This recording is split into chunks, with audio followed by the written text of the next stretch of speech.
बाळराजे, आता लग्न झालंय तुमचं, वऱ्हाड ही अर्ध्या रस्त्यापर्यंत पोहोचलं असेल. हो, पोहोचलं असेल. पण अजून हा फेटा काढला नाहीत तुम्ही. आम्ही नाही काढणार, आमच्या दादासाहेबांचा फेटा आहे. ठीक आहे, पण जर तुम्ही फेटा काढला नाही तर आम्ही जी तुमच्यासाठी भेट आणलीये ती देता यायची नाही. कोणती भेट? दाखवतो, आवडेल तुम्हाला. या इकडे.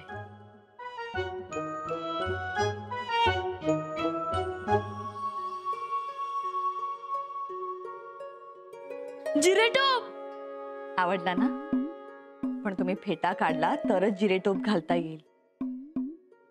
काय करताय? मग नको आम्हाला जिरेटोप. अहो, असं काय करताय? अगदी आबासाहेबांसारखे दिसाल. तसेच राजबिंडे. सांगा, तुम्हाला आमची भेट हवी का नको? बघू बघू बघू.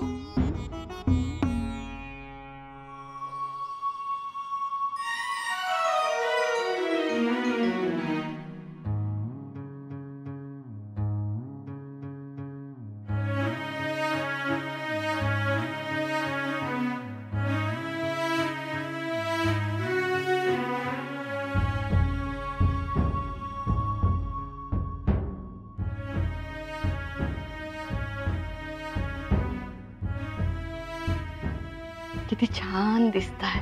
अगदी तुमच्या आबासाहेबांसारखे हुबेहूब. जिरेटोप घातला की तुम्ही राजपुत्र दिसता आणि फेटा बांधला की सरदार पुत्र दिसता. हो बाळराजे, अगदी अस्सेच्या अस्से तुमच्या आबासाहेबांसमोर जा. खुश होतील ते. आम्ही तुम्हाला जिरेटोप भेट म्हणून दिला. आता तुमचे आबासाहेब तुम्हाला काय भेट देताय हे बघायचंय. आबासाहेबही आम्हाला भेट देतील बघा.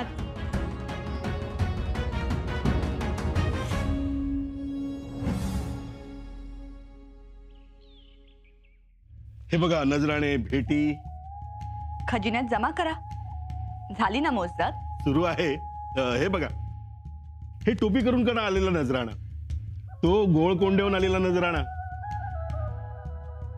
अहो, खूप नजराणे आलेत. ही तिसरी यादी आहे. हो ना? हो. अगं काय सुंदर घटनावळ आहे. आवडली तुम्हाला? कारभारी, हा हा हार जमेत धरू नका. जी पण जाऊ द्या. बाकीची यादी तयार आहे ना? हो, करतो जमा. शाबास, करा. माझं म्हणणं एवढंच आहे, आपण जी इच्छा कराल ती पूर्ण व्हावी. हा अधिकार हारापुरता मर्यादित न राहता भावी वारसाची वैजयंती माळ गळ्यात पडावी. वैजयंती माळ? हो, सत्ता म्हणजे वैजयंती माळ. ती स्वतः कधी सुकत नाही आणि जो धारण करतो त्याला कधी कोमेजू देत नाही. हे खरं आहे, पण महाराजांच्या संमतीने ही माळ गळ्यात पडली की मग झालंच काम.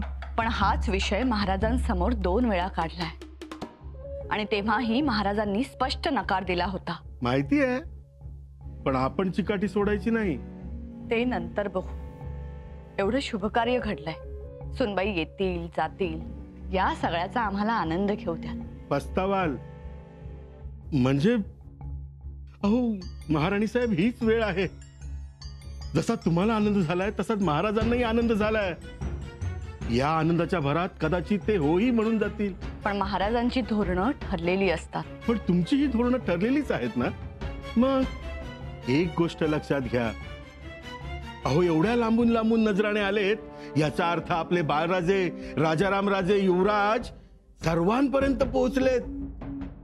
आणि दुसरं म्हणजे सदर तुमच्या मागे आहेत. आता लष्कर मागे उभं राहिलं म्हणजे काम झालं. आणि मला असं वाटतं लष्कर मागे उभं राहणार, कारण हंबीरराव लग्नाच्या निमित्ताने सारखे बाळराजांच्या मागे मागे होते. आमच्या दादासाहेबांनीही लग्नात खूपच माया दाखवली. आता त्यांनाच विषय काढायला लावा महाराजांपुढे. लेकी म्हणत होत्या थोरल्या सईबाई राणीसाहेबांच्या समाधीच्या दर्शनाला जाऊन यावं. राजगडावर जायचं म्हणताय? जी, सोबत तुम्ही यावं असं लेकींचं म्हणणं होतं. आपला घरात शुभ कार्य घडलंय. नैवेद्य भाताची शितळाई करावी. आबासाहेब, पायराजे आज एकदम खुलून दिसताय. जिरेटोप. मातोश्रींनी दिलाय आम्हाला भेट म्हणून. आज फेटा सोडून जिरेटोप? हो. बाळ कसा दिसतोय मातोश्री? छान दिसताय. हो ना, सगळे असेच म्हणत होते. आता येताना बघत होते सगळेजण आमच्याकडे. पण आबासाहेब, हा जिरेटोप टोचतो डोक्याला. हा जिरेटोप फक्त डोक्यालाच नाही, काळजालाही टोचतो. खूप जपून तो मस्तकी धारण करावा लागतो. जी आबासाहेब. चला, आम्ही सदरेवर जाऊन येतो. आज आम्हालाही यायचं सदरेवर. सदरेवर? हो आबासाहेब. चला. बाळराजे, आज तुम्ही सदरेवर? कोणी सांगितलं की स्वतःच्या मनानेच निघालात? येतोय म्हणतायत ना, येऊ दे. या बाहेरच.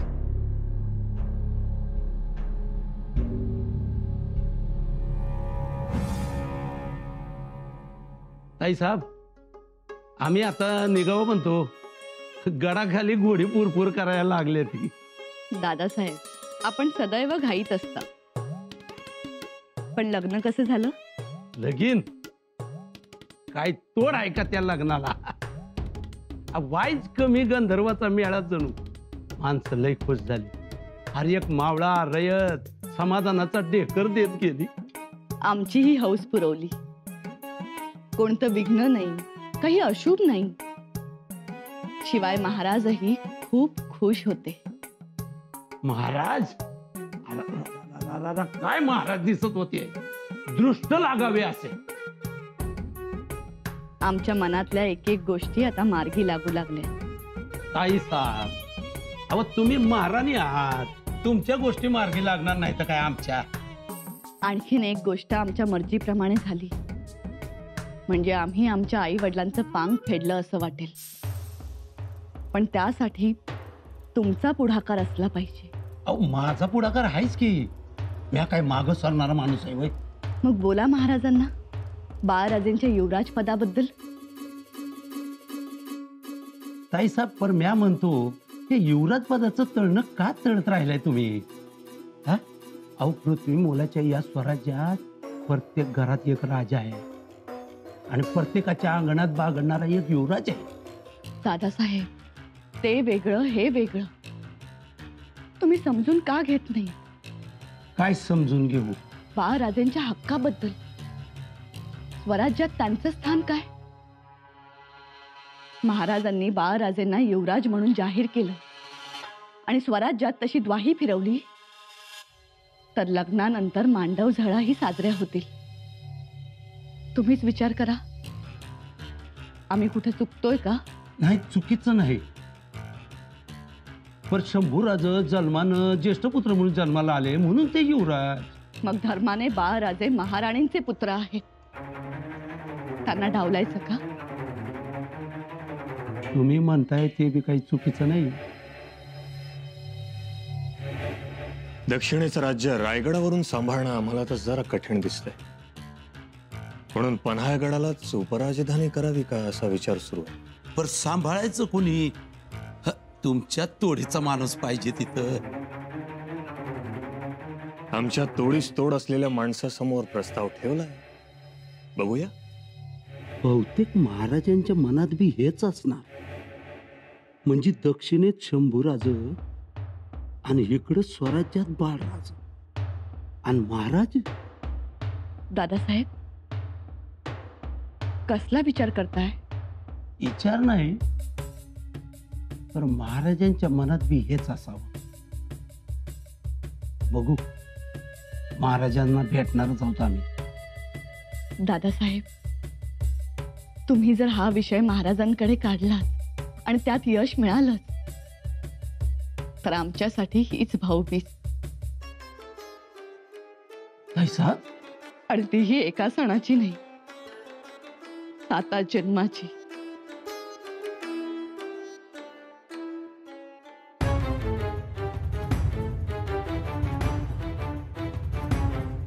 येतो.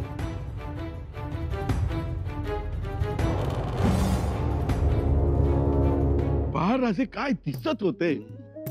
सगळी माणसं नुसती भिरभिर भिरभिर करून त्यांच्याकडेच पाहत होती.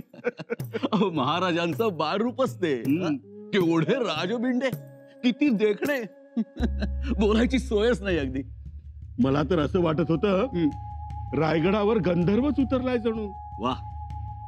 त्यात पुन्हा राजाचे पुत्र म्हणून गर्व नाही, राजाचे पुत्र म्हणून मिजाज नाही. खरंय, सगळ्या मंत्रिमंडळाच्या पाया पडले, सरदार दरकारांना नमस्कार केला. हो, केवढी नम्रता.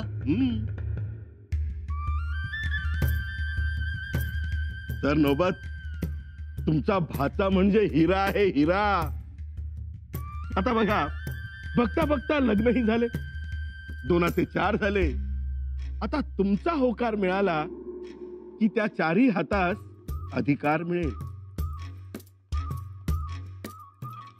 म्हणजे अहो, युवराज म्हणून होऊ द्या घोषित. आता कशाला आणि कुठे कौल वगैरे लावत बसायचं? हं? तुम्हाला काय वाटतं सर नौबत? थोडा विचार करायला पाहिजे.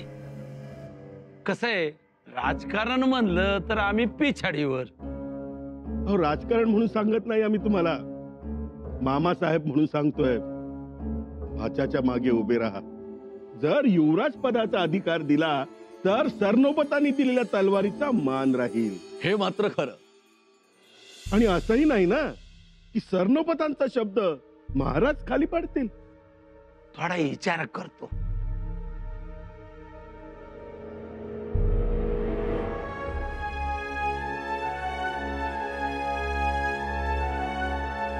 मुद्रा मार.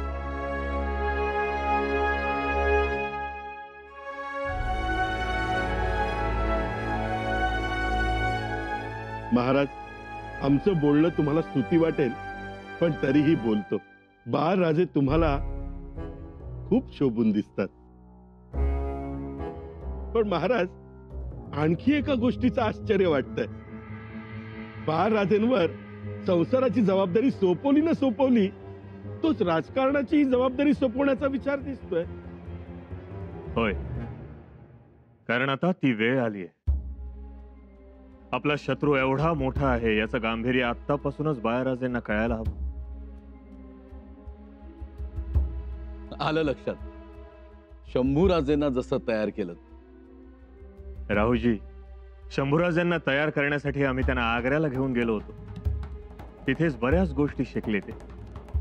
त्यांच्यासाठी दिलेर खान पठाण होता, मिर्झा राजा जयसिंग होता, आणि मुख्य म्हणजे तो काळ शिकण्याचा होता. आता म्हटलं आग्र्याला घेऊन जाणं तर शक्य नाही, पण बाळराजे जर सदरेवर येत जात राहिले तरी शिकण्याजोगं बरंच काही आहे. आम्ही येणार आणि शिकणार. शिका, मामासाहेबांच्या सावलीखाली शिका, आणि लवकर शिका. कारण आपल्या समोर औरंगजेब बादशाह आहे. त्यामुळे आता आपण सगळ्यांनीच उभारी घ्यायला हवी, एकोप्याने राहायला हवं. ती धडाडीची बाजू, ती आघाडीची बाजू आता पुढे आणा. बाळराजे, आता हा जिरेटोप नेहमीच घालत चला. हो, जिरेटोप तर ते नेहमी घालतीलच, पण त्याचबरोबर आणखीन एक गोष्ट ते घालतील. बाळराजे, तुमचं लग्न झालं तेव्हा मांडवात तुमच्या गळ्यात वरमाला घातली गेली. तेव्हापासून वैयक्तिक संसाराच्या जबाबदाऱ्या तुमच्यावर आल्या. पण आज आम्ही तुम्हाला भोसलाईचं लेणं, आई तुळजाभवानीची कवड्यांची माळ घालणार आहोत. त्यामुळे आजपासून तुमच्या वैयक्तिक संसारिक जबाबदाऱ्यांबरोबरच तुम्हाला रयतेचा संसारही सांभाळायचा आहे. या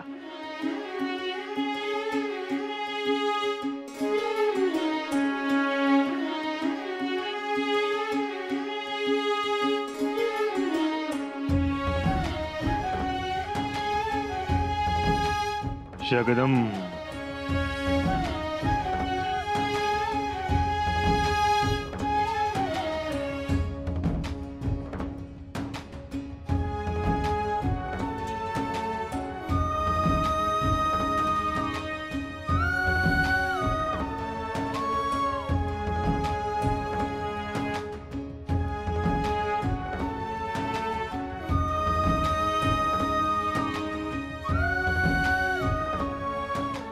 यशस्वी भव. याचा अर्थ महाराजांनी जाहीरच केला उत्तराधिकारी. आता काही विषय काढायचा. महाराजांनी बाळराजेंच्या गळ्यात कावड्याची माळ घालून विषयच मिटवला. महाराजांनी अखेर संकेत दिलाच. बाळराजेंचं चिरेटोप घालून येणं, त्यांचा सदरेवर जाण्याचा हट्ट धरणं, या काही सहज घडणाऱ्या गोष्टी नाहीत. हा योगायोगही नाही, हे मुद्दाम घडवून आणलं जातंय. याचा सोक्ष मोक्ष लावलाच पाहिजे.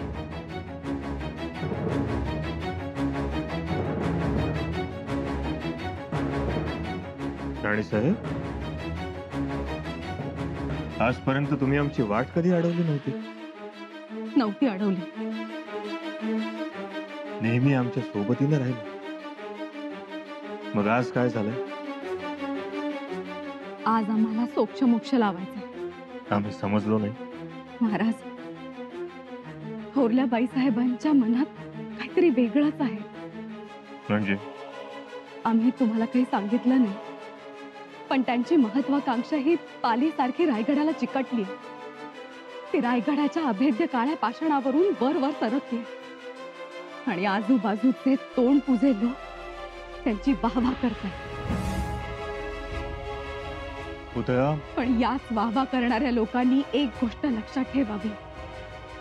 याच अभेद्य काळ्या कड्यावरून एका नेणत्या बाळाला दूध पाजण्यासाठी एक मातृत्व खाली उतरलं होतं. संबंधितांनी हिरकणीचा इतिहास विसरू नये. स्पष्ट बोलावं. स्पष्ट बोलण्यासाठी अस्पष्ट असं काही राहिलंच नाही. म्हणजे क्षमा असावी महाराज, परंतु काही गोष्टी आपल्या ध्यानातही आल्या असतीलच. बाळराजेंना हे जिरेटोप देणं, त्यांना सदरेवर जाण्यास सांगणं हा काही योगायोग नाही. हे सगळं उत्तराधिकारी कोण हे ठरवण्याची धडपड आहे. उत्तराधिकारी? हो, कोण असेल उत्तराधिकारी?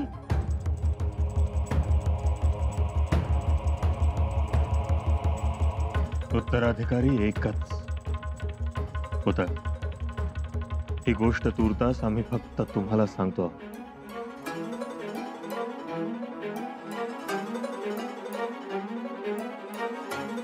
आमचा उत्तराधिकारी होण्याची क्षमता सध्या फक्त शंभूराजेंमध्येच आहे. उत्तराधिकारी होतील शंभूराजेच. मातोश्री, मातोश्री, मातोश्री. अहो, काय हे अदब ध्यानात ठेवत चला. मुजरा मातोश्री, असे धावत का आलात? तुम्ही आम्हाला सकाळी जिरेटोप दिला आणि आबासाहेबांनी आम्हाला काय दिलं माहितीये का? काय? अहो नीट बघा, ही कवड्यांची माळ. कवड्यांची माळ? अहो, भोसले कोळीचं लेणं आहे आज तुमच्या गळ्यात. खूप मोठी गोष्ट आहे. आमचा विश्वासच बसत नाही. तुम्हाला कल्पना नाहीये महाराजांनी तुम्हाला काय दिलंय ते. अखेर महाराजांनी उत्तराधिकारी